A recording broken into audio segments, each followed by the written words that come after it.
నమస్కారం. శ్రీనివాస్ చెప్పే కథలకు మీ అందరికీ స్వాగతం. ఇప్పుడు మనం వినబోయే కథ వారసత్వం. రచన బిఎస్ రాములు గారు. ఆ పల్లెటూరు సంబంధం నేను చేసుకోను. ఎవరిని చేసుకుంటే బాగుంటుందో మందితో చెప్పించుకోవటానికి నేనేం చిన్న పిల్లని కాను. గ్రూప్ 1 లేదా లెక్చరర్ ఉద్యోగం దొరికేదాకా పెళ్ళి వద్దంటే వినరే.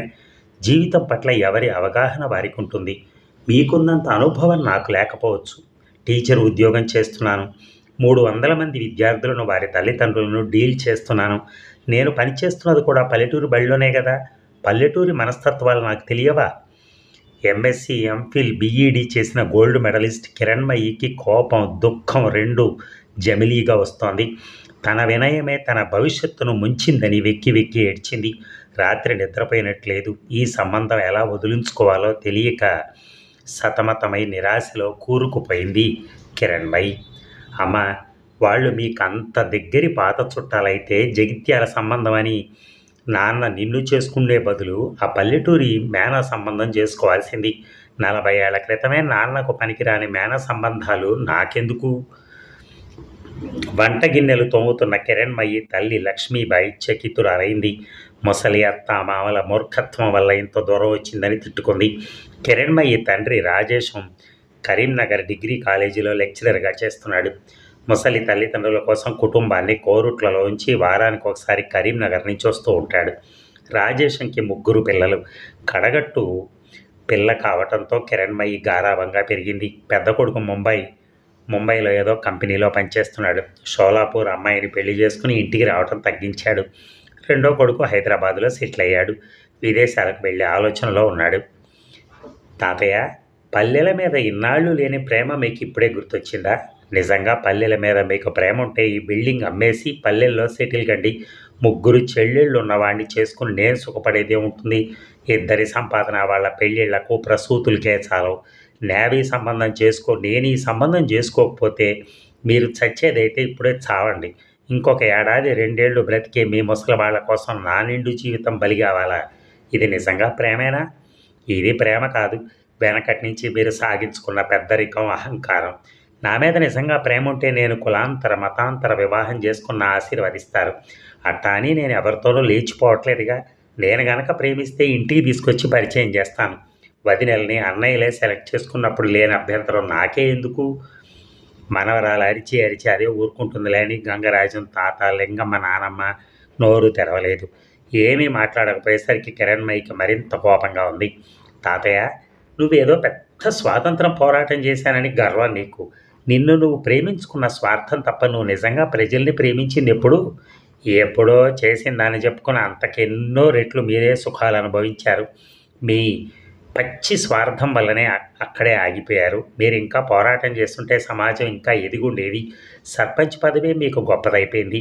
ఎమ్మెల్యేనో ఎంపీనో ఎందుకు కాలేదు? నీ స్వార్థం కోసం కాకపోతే పల్లెల్లో ఉన్నదంతా అమ్ముకొని కోరుట్లలో ఎందుకు సెటిల్ అవుతావు? తద్వారా పల్లె సమాజం 30 ఏళ్ళు వెనక్కి పోలా? కిరణ్మయి కళ్ళు తుడుచుకుంది. ముఖంపై నీళ్లు చల్లుకుని రెడీ అయింది. వేడి వేడి అన్నం కాస్తంత పళ్ళెల్లో తెచ్చింది లక్ష్మీబాయి. గబగబా అన్నం తింటూ అంది. అమ్మ, ఇవాళనే పోయి వాళ్ళకి చెప్పిరండి. అమ్మాయి మెచ్చలేదని, రేపు పూలు పళ్ళు పెట్టడానికి రావద్దని. తాతయ్య, నానమ్మ ఒప్పించింది మీరే కాబట్టి మీరే పోయి చెప్పిరండి అంటూ చేయి కడుక్కొని టిఫిన్ బ్యాగ్లో వేసుకుని బయటికి నడిచింది. బస్సు మిస్ అయితే లీవ్ పోతుంది అంటూ బడికి బయలుదేరింది. గంటసేపు కురిసిన తుఫాను వర్షం హోరు అకస్మాత్తుగా వెలిసినట్టయింది. బింకంగా స్కూల్కి వెళ్ళినా కిరణ్మయ్య ఆ సంబంధం క్యాన్సిల్ కాకపోతే ఎలా అనే చింతతో సరిగ్గా పాఠాలు చెప్పలేకపోయింది. కిరణ్మయ్య బయటికి నడిచాక లక్ష్మీబాయి ముసలి వాళ్లకు భోజనం వడ్డించి వెంటనే బయలుదేరదీసింది. ఇంకా నయం, పెళ్లి పత్రికలు వచ్చేసినాక ఇట్లా చేస్తే ఇజ్జత్ పోయేది. ఇంకెంత చెప్పినా మీ మాట మీదేనాయ్.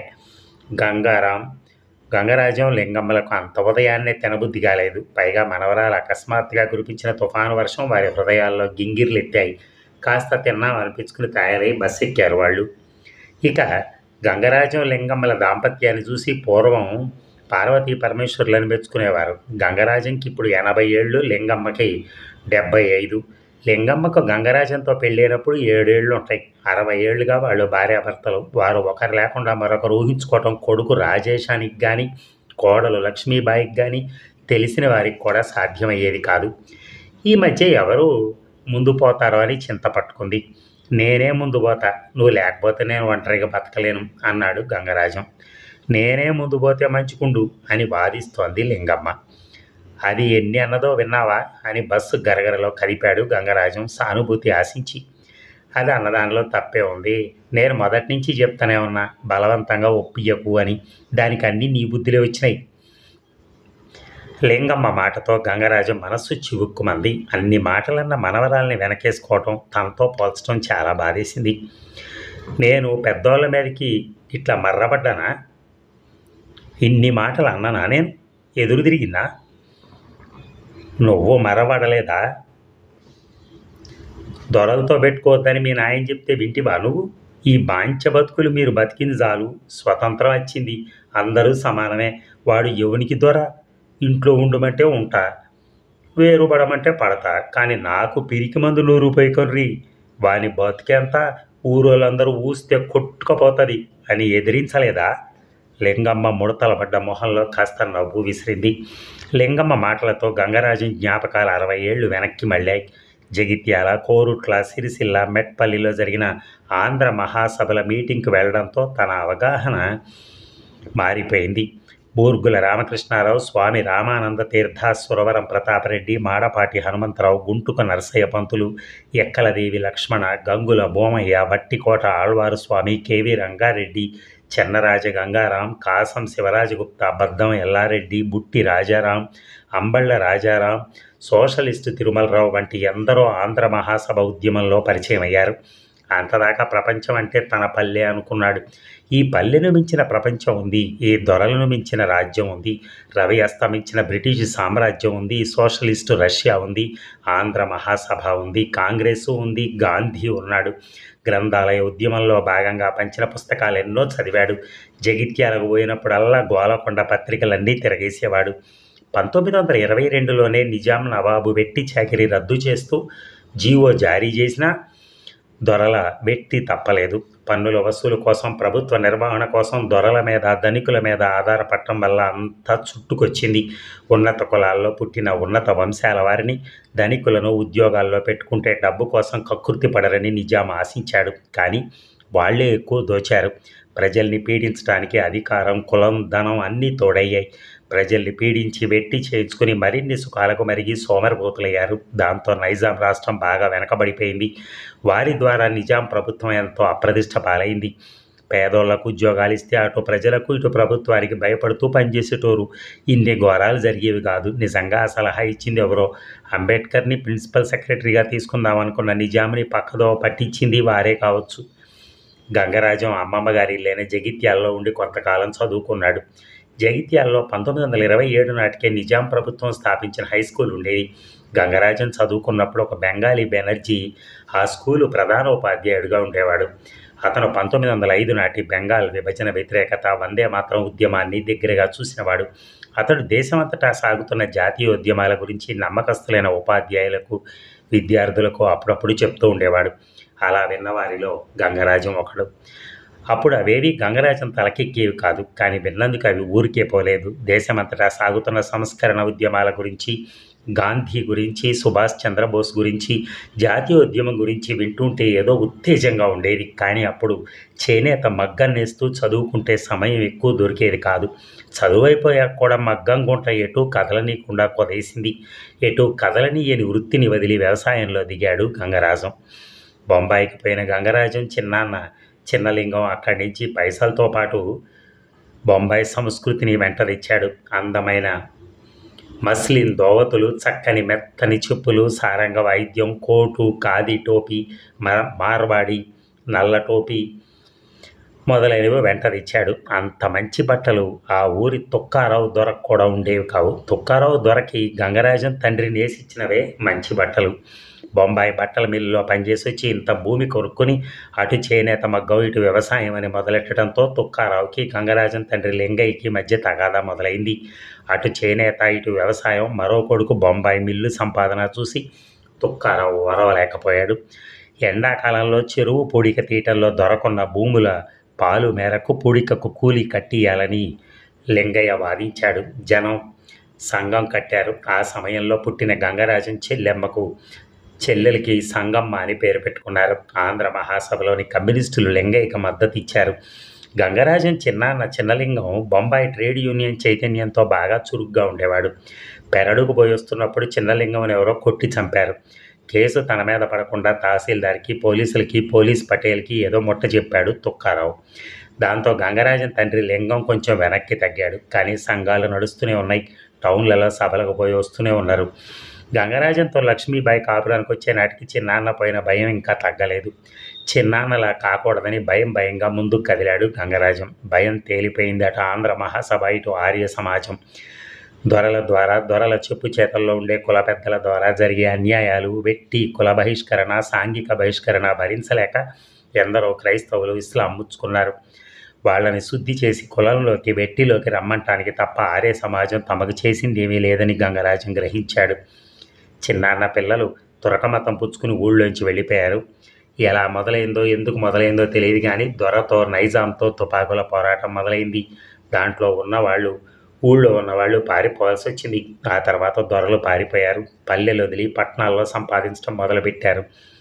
రజాకర్లు మొదలయ్యాక మానవ భంగాలు, దోపిడీలు, నరుకుడు, ఊళ్లకు ఊళ్ళు తగలబెట్టడం వాళ్ళ నిత్య కృత్యాలయ్యాయి. ఎక్కడా రక్షణ లేని స్థితిలో గంగరాజం జగిత్యాల అమ్మమ్మ గారింట్లో మలేరియా జ్వరంతో తలదాచుకున్నాడు.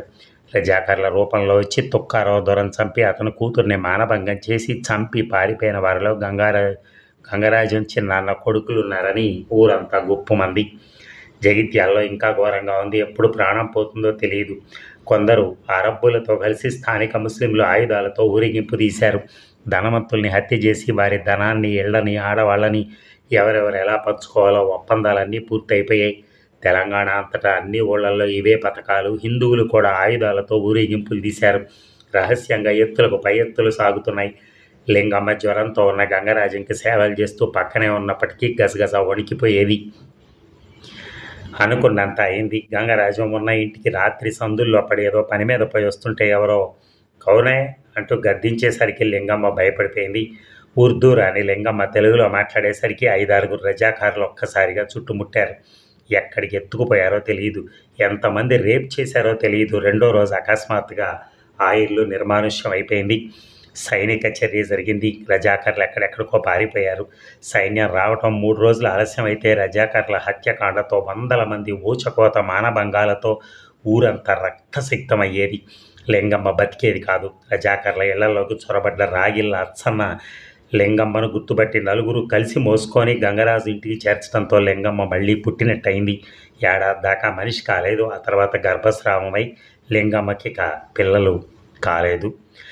జ్వరంతో ఉన్న తాను ఎటూ పోలేక చనిపోయిన వారిలో లెక్కించుకున్నాడు గంగరాజం. సైన్యం రావడంతో ధైర్యం వచ్చింది. లింగమ్మ బతికి ఇంటికి చేరటం ఒక ఊరట. కానీ ఆ సంతోషం ఎక్కువసేపు మిగలలేదు. వారి భయానికి అరబ్బుల రజాకర్ల బాధ పోయింది. కానీ సైన్యం చేసిన దోపిడీలు, మానభంగాలు, హత్యలు అంతకు మించిపోయాయి. పారిపోయిన తాము పల్లె చేరినట్టే కొందరు దొరలు తిరిగి పల్లె చేరారు. గంగరాజం ఊళ్ళన్నీ తిరిగి దొరలకు వ్యతిరేకంగా ప్రచారం చేశాడు. 1945 నుంచి జగిత్యాలలో, కోరుట్లలో చేనేత సహకార సంఘం నిర్మాణం కోసం ఎక్కలదేవి లక్ష్మణతో, దాసరి యతిరాజంతో కలిసి హకీం నారాయణదాసు నిజాం రాజవైద్యుడి ద్వారా నిజామును కలిశాడు. అలా చేనేత సహకార సంఘాలు స్థాపించి వెట్టి నిర్మూలనకు, సబ్సిడీ నూలుకి, ఖాదీ ఉద్యమానికి కృషి చేశాడు. దాని ఫలితంగానే 1952లో గంగుల భూమయ్య ఎమ్మెల్యేగా గెలవటం. గంగుల భూమయ్య ఎమ్మెల్యేగా గెలిచినప్పుడు తానే గెలిచినంత సంతోషపడిపోయాడు గంగరాజం. ఇక స్వాతంత్రం వచ్చింది. దొరల పెత్తనానికి గోరీ కట్టేశామనుకున్నారు. కానీ గోరీలోంచి తిరిగి కొత్త ఎత్తులతో దొరలు ముందుకొచ్చారు. తమ జాతి ఉద్ధరణకు మొదలైన మెట్పల్లి ఖాదీ సంస్థ కూడా క్రమంగా విజయరామారావు, చొక్కారావు వంటి దొరల పెత్తనంలోకి పోయింది. తెలుగుదేశం పార్టీ వచ్చేదాకా బీసీల నాయకత్వం అంటూ లేకుండా చేయగలిగారు. ఎలా జరిగిందో చాప కింద నీరులాగా అంబళ్ళ రాజారాముని ఎమ్మెల్యేగా గెలిపించుకుంటే ఏదో చేస్తాడు అనుకుంటే తన కులం వారితో పాటు అందరితో దొర అనిపించుకున్న అహంకారంతో అతనికి, గంగరాజుకి బెడిసి కొట్టింది. తాము బతుకు పోరులో ఎవరి గోచి వాళ్ళు సర్దుకునేలోపే ఎంతో చరిత్ర గడిచిపోయింది. తాను విజయరామారావును ఓడించి సర్పంచ్ అయితే అతడు ఆ తర్వాత పోటీ చేసి ఎమ్మెల్యే అయ్యాడు. తనకు ఆర్థికంగా స్తోమత లేక పోటీ చేయకుండా అక్కడే ఆగిపోయాడు గంగరాజం. అతని లాంటి వాళ్ళెందరో సర్పంచులు అయ్యారు కానీ దొరలు, పోలీసు, పటేలు, పట్వారి ఒకటై అధికారులు తమ చెప్పు చేతల్లో పెట్టుకుని తమకు అడుగడుగునా గోతులు తవ్వే రాజకీయాలు తనకేనాడూ తెలియవు. తన పిల్లలు ఎదుగుతున్నారు, వారిని చదివించుకోవాలనుకున్నాడు గంగరాజం. వాళ్ళ అవసరాలు తీర్చాలని నిశ్చయించుకుని వారి కోసం జగిత్యాల్లో ఇల్లు కిరాయి తీసుకుని పిల్లలతో పాటు లింగమ్మని ఉంచి తానొక్కడు పల్లెలో ఉండిపోయాడు. ఈ పోరాటాలు ఎన్ని చేసినా ఈ పల్లె బతుకుల్లో ప్రజాస్వామ్యం వచ్చేదాకా అవి బావిలో కప్ప బతుకులు కాక తప్పవు అని బతుకు పోరాటంలో పడ్డాడు. చెరువులు, రోడ్లు కాంట్రాక్టర్ అయ్యాడు. లక్ష్మీరాజంతో కలిసి తునికి ఆకు ఎక్సైజ్ కాంట్రాక్టర్ అయ్యాడు. ఆఫీసుల చుట్టూ తిరగడానికి బస్సు సౌకర్యం ఉన్న ఊళ్ళో తన పల్లెకు సమీపంలో ఉన్న కోరుట్లలో సెటిల్ అయ్యాడు. కొడుకులకు ఉద్యోగాలు అయ్యాయి. మేన సంబంధాలు ఎవరూ చేసుకోలేదు. చదువుకోని పిల్లను ససేమిరా చేసుకోనన్నారు. కనీసం 5వ తరగతి అయినా చదువుకుంటేనే చేసుకుంటామన్నారు. అట్లా లక్ష్మీబాయి తమ ఇంటి కోడలైంది. లక్ష్మీబాయి రాజేశంకు భార్య అయి కిరణ్మయికి తల్లి అయ్యేసరికి 9 గజాల గోచి చీర నుంచి 6 గజాల చీరకు మారింది. రాజేశం టీచర్ పనుండి లెక్చరర్ అయ్యేసరికి లక్ష్మీబాయి ఆ స్థాయి, మాట తీరు, సంస్కారం అలవరుచుకుని ఇప్పుడు డిగ్రీ చదివిందేమో అని అనుకునేటట్టుగా తయారైంది.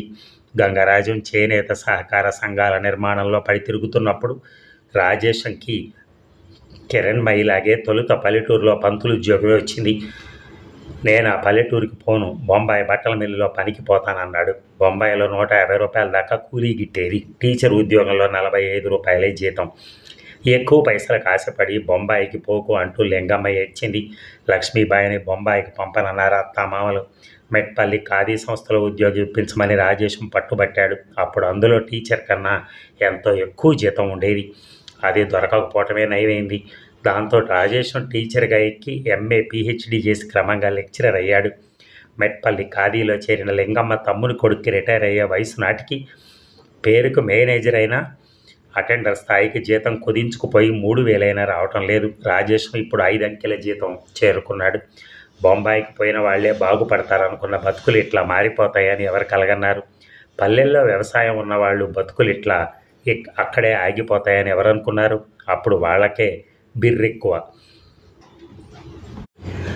ఒకప్పుడు పిల్లనిచ్చే కాడ ఎన్ని నాగండ్లు, ఎన్ని ఎడ్లు, ఎంత వ్యవసాయం, ఎన్ని మగ్గాలు ఉన్నాయని అడిగేవారు. ఇప్పుడు అదంతా పోయింది. ఏం చదువుకున్నాడు, ఏం ఉద్యోగం దొరుకుతుంది అని అడుగుతారు. గంగరాజన్ తన చెల్లెలు సంగమ్మ పెళ్లికి 35 రూపాయలకు తులం బంగారం కొన్నాడు. పెళ్లి 16 రోజులు జరిగింది. పెళ్లికి 4 రోజుల ముందు చుట్టాలు ఇంటికి వచ్చేవాళ్ళు. పోచమ్మకు చేసుకొని గొర్రెపోతు కోసి మొక్కు చేయడంతోనే మొదలయ్యాయి చుట్టాల భోజనాలు. పెళ్లి భోజనాలు, మారు పెళ్లి భోజనాలు, వియ్యపురాళ్ల వైరం.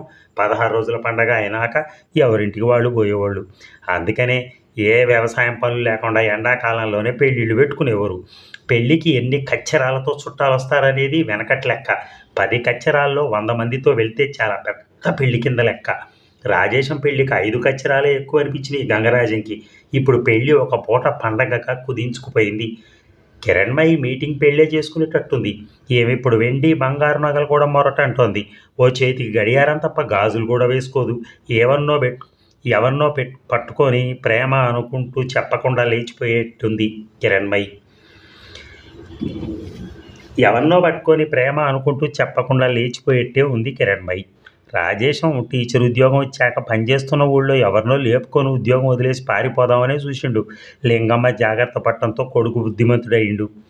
ఇక ఏమాయ్ ఊరొచ్చింది దిగు అని లింగమ్మ పిలవడంతో వర్తమానంలోకి వచ్చాడు గంగరాజం. బస్టాండ్ అల్లంత దూరాన బస్సు ఆగింది. ఎక్కేవాళ్ళు పరుగున బస్ కేసు వస్తున్నారు. బస్టాండ్లో ఆపకుండా గింత దూరాన ఆపడంతో గంగరాజం మనసు చివుక్కుమంది. ఈ బస్సుల కోసమైనా తాను పోరాటం చేసింది అని మనసు మోగబోయింది. మనం ఈ ఊరికి ప్రైవేట్ బస్సు సర్వీస్ కోసం ఎంత పోరాటం చేసినామో గుర్తుందా? మెల్లిగా నడుస్తూ అడిగాడు గంగరాజం. ఎందుకు గుర్తులేదు? విజయరామారావు తన సవారీ కచ్చరం పరువు పోయిందని సర్వీసును బంద్ చేయించలే. ప్రైవేట్ బస్సులో అందరూ తన తీరే కూర్చుండు సహించకపాయే. గిరాకీ పెరిగినాక ఆ బస్సు బంద్ చేయించి తన బావతో బస్సు కొనిపించి నడిపించే. ఆ ఒక్క బస్సుతోని 30 బస్సులు కొనిరి. Cinema talkies కట్టితిరి. పట్నంలో బంగ్లాలు గడితిరి. లింగమ్మ కళ్ళ ముందే ఏమీ లేని వాళ్ళు ఎంత ఎదిగిపోయారో కోపంగా గుర్తు చేసుకుంది. నమస్కారం తాత, ఇప్పుడైనా రాక? మనవరాలు పెళ్ళెప్పుడు అంటూ పలకరించాడు టపా పంచుతున్న ఊరి బ్రాంచ్ పోస్ట్ మాస్టర్. నమస్కారం. మీ నాన్న మంచిగున్నాడా శేఖరు? మంచిగానే ఉన్నాడు తాత. వాడకం కళ్ళు కొండ కోసం ఇప్పుడే ఈ ఇదుళ్లకు పోయిండు. ఎప్పుడు నిన్నే యాద్ చేస్తాడు తాత. దొరలతోని కొట్లాడి ఊర్లే పోస్ట్ ఆఫీస్ పెట్టించి మా నాన్నకి ఇప్పించింది నువ్వేనని, పల్లెలో అప్పుడు నువ్వు చేసిన పోరాటం గురించి ఎంతో ఇదిగా చెప్తుంటాడు. ఏమోరా, ఇప్పుడు ఇంత యాది చేసుకునేటోళ్ళు ఎవరున్నారు? మరి మొన్న మీ నాన్న సీసీ బ్యాంక్ ఎలక్షన్ల విజయరామారావు కొడుకుతోనే తిరిగిండట. కాలం వెనకకు పోతుందో ముందుకు పోతుందో తెలుస్తలేదు. గంత పోరాటం చేసి ఏం లాభంరా? ఎండ కొడుతున్నది, నడుస్తా అంటూ ముందుకు గదిలాడు గంగరాజం. అన్నా వదినలను చూసి సంగమ్మ మొహం సంతోషంతో వికసించింది. పూలు పళ్ళు పెట్టడానికి పెద్ద మనుషులు వచ్చి తీసుకుపోయే పాత ఆచారాన్ని పాటించాడు అనుకుంది సంగమ్మ. మనవరాళ్ళు కాళ్ళకు నీళ్ళిచ్చారు. సంగమ్మ కొసరి కొసరి తినిపించింది. లింగమ్మ చాప మీద ఒరిగింది. గంగరాజం మచ్చల్లో నడువు వాల్చాడు. చుట్టాలకి చెప్పడానికి ఊళ్ళోకి వెళ్ళిన రెండో మనవడు అజయ్ సైకిల్పై వచ్చి వాడిని పలకరించాడు. కుశల ప్రశ్నలయ్యాక అన్నాడు అజయ్, తాత బస్టాండ్కి అంత దూరాన బస్సు ఆపినరట కదనే, మరి ఈ బస్సులు కావాలని వెనకట పోరాటం చేసినవట. అప్పుడు ప్రైవేట్ బస్సులేనా అయ్యాం కదా, ఎక్కడంటే అక్కడ ఆపుతారు. వెనకటి కాలం ఎట్లుండనో నీకేవెరుకరా? ప్రైవేట్ బస్సులు నడపకుండుండే, ఆర్టీసీ బస్సులు రావద్దని, బస్సు డిపో నడపద్దని, అసలు పడొద్దని ప్రయత్నం చేసిర్రు వాళ్ళు. ఎంతో పోరాటం చేస్తే ఈ డిపో పడే. డిపో పడ్డాక డిపో వద్దన్న కొడుకులే డిపో మేనేజర్ లేరి, చైర్మన్ లేరి. అంత కండ్లముతటి పోరగాళ్ళు ఎట్లా ఎదిగిర్రు అసలు? కండక్టర్ పోస్ట్ ఇప్పిమంటే చేతగాలే కానీ అందరూ నా కండ్ల ముంగటి పోరగాళ్ళే అని మా అంటావులే అని అజయ్ హేళనగా అన్నాడు. గంగరాజంకి చాలా కోపం వచ్చింది. తమాయించుకుని అన్నాడు, నాకు ఇష్టం లేకపోయినా నీ కోసం అడిగితే పని కాకపాయే, నాకు అవమానం మిగిలే. అయినా మనం ఎప్పుడు అడుక్కుంటూ వాళ్ళేమో ఎప్పుడు అధికారంలోనే ఉండాలన్నారా? నేను నీ వయసులో గిట్లా వాణ్ణి వీడిని కాళ్ళు ముక్కుకుంటూ ఉంటే ఈ పల్లె ఇట్లా అభివృద్ధి అయ్యేదేనా? ధైర్యం ఉంటే కొట్లాడరా. నా కాలంలో నేను సర్పంచ్నైనా, నువ్వు మండలాధ్యక్షునివో ఎమ్మెల్యేవో కారాదురా. దిక్కుమలినట్టు అరబ్బు దేశాలకు పోతానని పైరవి చేయబడితివి. మీరు అరబ్బు దేశాలకు పోతే వాళ్ళు మీ పెండ్లాలకు అలవాటు అవుతారు. ఏం పుట్టకలరా మీవి? గింత రోషం లేని బతికారా మీది? దేశం అమ్ముడు పోతుంటే ఒక్కడు పోరాటం చేయడేరా? అజయ్కి రోషం మొలుచుకొచ్చింది. ఈ దేశం నాకేమి ఇచ్చిందని పోరాటం చేయాలి తాత? ఈ స్వతంత్రం వల్ల, ఈ అభివృద్ధి వల్ల లాభపడ్డోళ్ళు పోరాటం చేయాలి. కనీసం కండక్టర్ ఉద్యోగం కూడా ఇవ్వకుండా అరబ్బు దేశాలకు తరుముతున్న ఈ దేశం అమ్ముడు పోతే నేనెందుకు పోరాడాలి?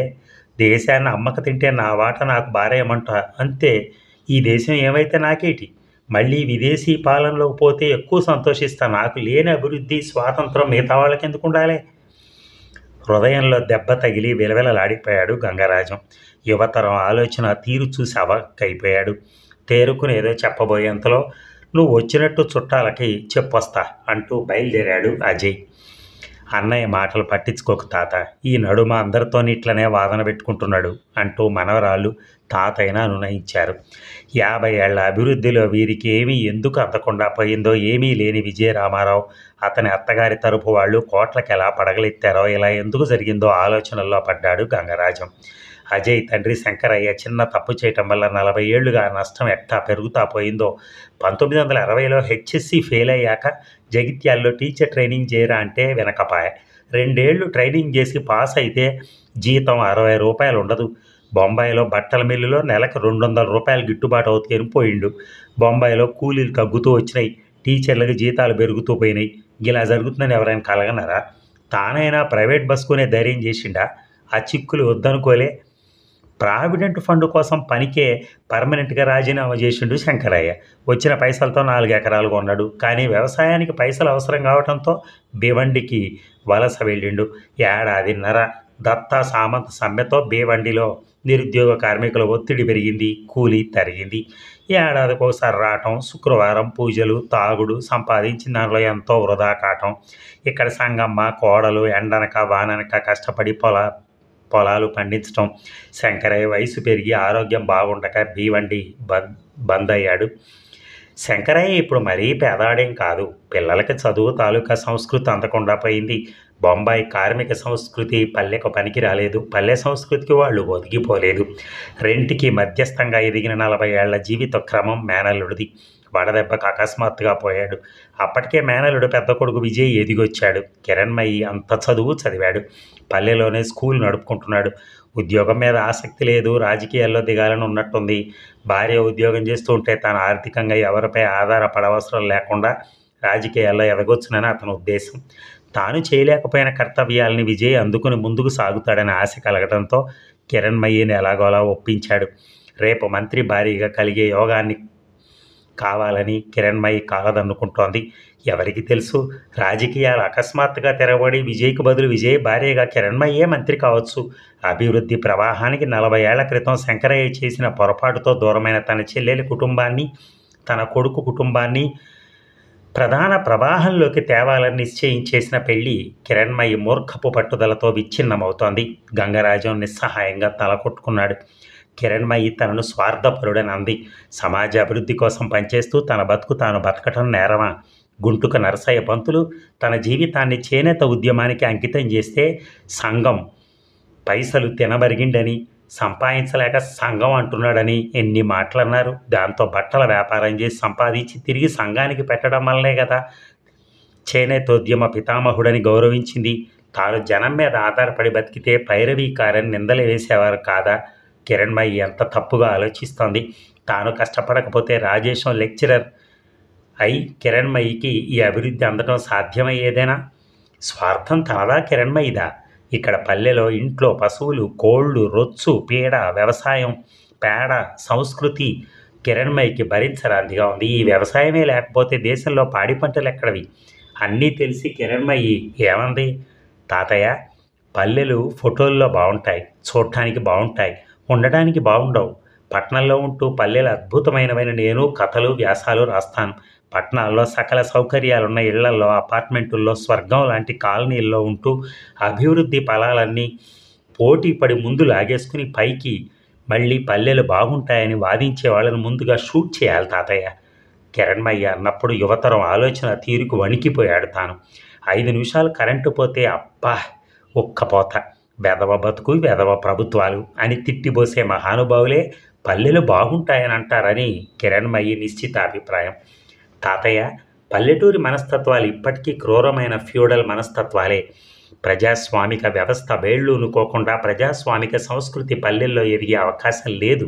అంతదాకా ఇవే కుత్సితపు మనస్తత్వాలు, ఓర్వలేనితనం. కాస్త వరసైతే చాలు వయసు ఆధిక్యతతో ఏమే ఒసే అని పిలుస్తారు. ఇంట్లో లెట్రిన్ ఉండదు, అదే చెరువులో స్నానాలు, అదే చెరువులో చాకిరేవులు, అదే చెరువులో కాలకృత్యాలు. తాతయ్య, పల్లెల్లో ఏదో ఒక కులానికో ఇంటికో పరిమితం చేసి నన్ను పలానా కులం అమ్మాయి, పలానా ఇంటి కోడలని చూస్తారే తప్ప వ్యక్తిగా నా వ్యక్తిత్వాన్ని, తెలివితేటల్ని, జ్ఞానాన్ని అప్రదానం చేసి చూస్తారు. నన్ను ఎవరికో మనవరాలిగా, కూతురుగా, కోడలుగా, భార్యగా చూసి గౌరవించడం అంటే నాకు అసహ్యం. నన్నుగా గౌరవించాలి. అది పల్లెల్లో సాధ్యం కాదు.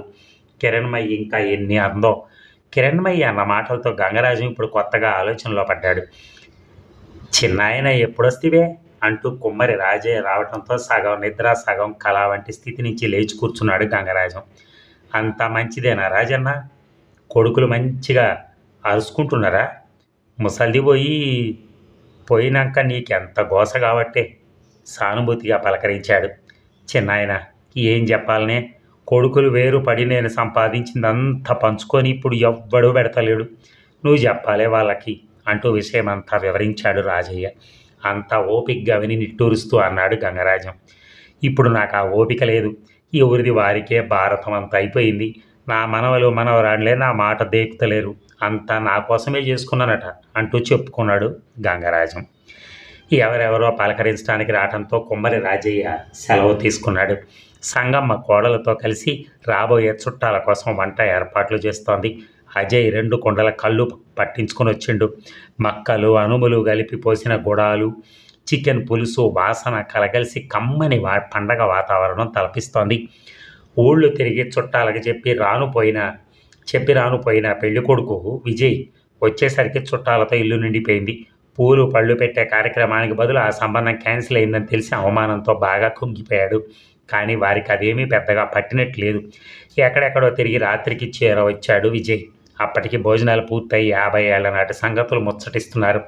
ఇంగ్లీష్ మీడియంలో చదివిన ఆడపిల్లలు ఈ పల్లెల్లో ఉంటారనుకుని ఖాయం చేసుడే తప్పసలు.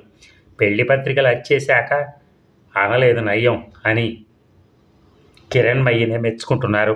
ఆ రాత్రి ఇల్లు చేరిన రాజేశం కూతురు చేసిన పనికి మొహం చెల్లక ఇంటి వద్దే ఉండిపోయాడు. ముసలి దంపతులు తెల్లవారి ఇల్లు చేరేసరికి రాజేశం వారి కోసం ఎదురు చూస్తూ ఉన్నాడు. మొహం చాటు వేయటానికి కిరణ్మయి అప్పట్లాగా స్కూల్కి వెళ్ళిపోయింది.